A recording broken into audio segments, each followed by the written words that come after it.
First off, I love the show. I thought it was a lot of fun. I heard you guys talking about how it's very dramatic, but also funny, and it's great satire.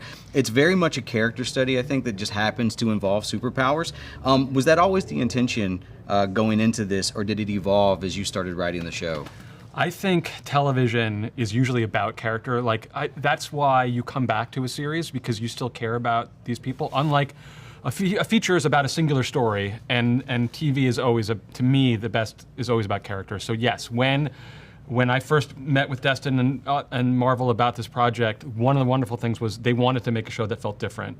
And then it felt like my job to figure out who these characters were. One we already had, Sir Ben and Trevor Slattery. The other, Simon Williams, that was my job to figure out who Simon was. Well, and this is very much, I think, just as much Trevor's show as it is Simon's. How exciting was it to be able to bring his redemption arc, full circle in that way?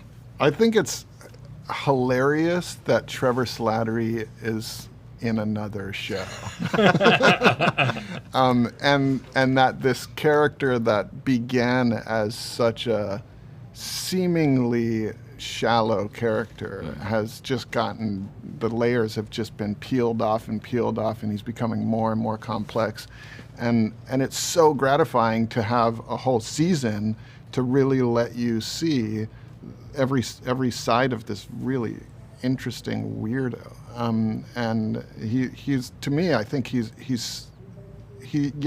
weird, yes, he's bumbly, but he's a beautiful character with a huge heart, and I love that we get to see so many facets of him in this show. And I think it's also such a testament to how good Sir Ben Kingsley is. I mean, it's like, God, just watch it. He's so good. I wanted to know, in the comics, actually, before I go to that, I wanted to know, did either of you do a Mandarin accent in front of Ben? Did you take that opportunity to do that? No, I did not. No.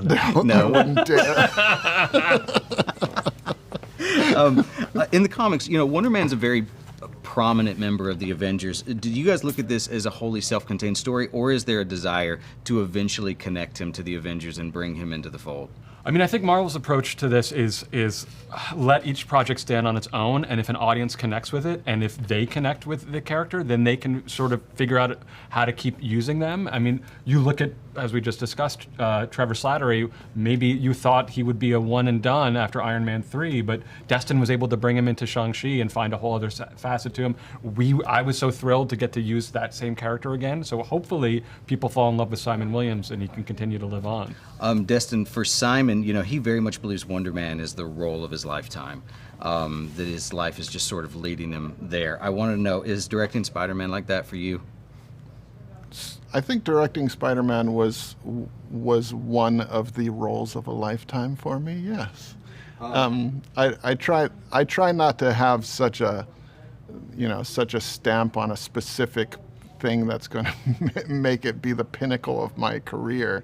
I look at every project that I work on is really just, I haven't done this before. Is it exciting for me for the next 2 years? And Spider-Man was definitely that. Speaking of, I know you can't say much, but you are the fourth director to take on Spider-Man. Was there something specific about that character that appealed to you because you feel like it hadn't been explored yet? In a similar way to the way that we approached this Simon Williams and Wonder Man, I was really excited about the way that Kevin and Amy and Tom Rothman and Tom Holland and everyone involved, all the creatives involved when I came on board, wanted to do something that felt different.